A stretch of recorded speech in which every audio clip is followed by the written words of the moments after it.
है everyone, welcome to new vlog. आप सभी का स्वागत है सोनम प्रिंस व्लॉग में। तो कैसे हैं आप लोग? मैं एकदम ठीक हूँ, बट आज मेरा कोई व्लॉग बनाने का मूड तो था नहीं। मैंने सोचा कि 2-3 मिनट का डाल दूँ। और आप सभी को नागपंचमी की हार्दिक शुभकामनाएं।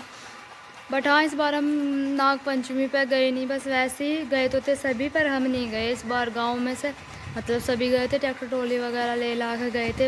इधर साइड और भी जावे, पर हम नहीं गए थे क्योंकि पिछली बार ऐसा था कि बुआ ने प्रसाद बोला हुआ था, तो हम तब गए थे। अभी किसी का कुछ ऐसा हो नहीं था, क्योंकि पहले तो हम हस्तिनापुर घूम आए थे, फिर वैसे नहीं गए। और बस इसी वजह से मेरे को कोई नहीं, जब हमें जाना तो जाना।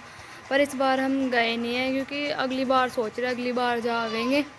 अगर मैं घर रही ना भी रही तो मैं अपनी ससुराल से चली आऊँगी, क्योंकि इस बार तो मेरा कहीं और जाने का प्लान है। मैं सोच रही कहीं और को जाऊँ अभी तो। और नाग पंचमी का मेला वहाँ इस वजह से भरा है, और हल्की हल्की बारिश सी हुई है, आप लोग देख रहे हो। बोल रहा है कि कोई कहावत है कि जो शायद पंजाबी बता रहा है कि वहाँ पे पंजाबी रह रहे थे, तो उनकी काफ़ी सारी ज़मीन थी। और उसमें उन्होंने सात ट्यूबवेल लगवाई थी। पहले वाली लगवाई, उसमें कुछ दिन पानी चला शायद, वो तब भी नहीं चली, वो बंद होगी। फिर दूसरी लगवाई, फिर वो भी ऐसे ही सूख गया, पानी पूनी कुछ नहीं। ऐसे ही करके उन्होंने 7 लगवाई। फिर बोलते ना कि ट्यूबवेल की जो हमारे यहाँ तो होजी बोल रहा है उसे, कि उसमें दो में पड़े हुए मिले थे उन्हें, नाग नागिन। उन्होंने बोला कि तेरा वो शायद जब तक नहीं चलने का। 1 मिनट ऐसे ही करके उनकी सारी की सारी जो ट्वेल्व है वे चली नहीं है। फिर मैं बोल रही थी कि हाँ, उन्हें वे प्रकट हुए थे नाग नागिन। उन्होंने कहा कि तुम्हारा ऐसा शायद पूरी मेरे याद नहीं कि कुछ नहीं चलने का, इससे तुम्हारा। और हमें हमें जगह दो। उन्होंने कहा कि हमें स्थान दो। तो मैंने पिछली बार जो व्लॉग बनाया था उसमें मैंने दिखाया था बहुत ही ज़्यादा जगह, कम से कम ऐसा होगा 15-10 बीघे के उसमें है वे। जो उनके जो बन रहे 2 मंदिर बने हुए, और 5-6 के उन्होंने झंडे लगा रखे हैं कि और बनेंगे। और अब का पता नहीं, शायद एक आध और बुना गया हो, तो कुछ पता नहीं।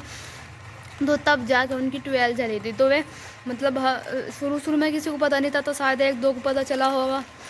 तो जिस किसी ने भी पूछा, जैसे उन्हें मानना, जैसे जो मुरादें मांगे वे पूरी हो गए वहाँ, ऐसा है। तो सबसे स्टार्टिंग में मम्मी ने जो प्रसाद बोला था, वो जो हमारी बड़ी बुआ उनके ऊपर बोला था।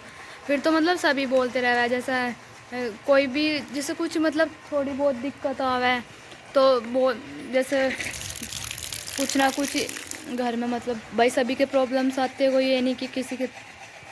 तो जब भी प्रसाद बोलता है, एक वहाँ का और एक तेलिया राजा का। हमारे यहाँ गाँव में पिछली बार हम चढ़ाने भी गए थे वहाँ का। जैसे कुछ किसी भी जैसे हमारे पशु जो है भैंस, इन्हें कुछ दिक्कत उक्कत हो जाए या किसी को भी, तो हर किसी के लिए बोल दे प्रसाद वहाँ पे दोनों जगह ही है, सही है।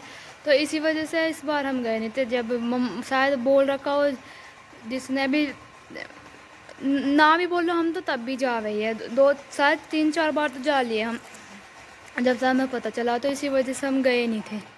और आगे की स्टोरी आपको इसके अगले उसमें पार्ट में सुना दूँगी मैं। तो मिलती हूँ आपको नेक्स्ट वीडियो में।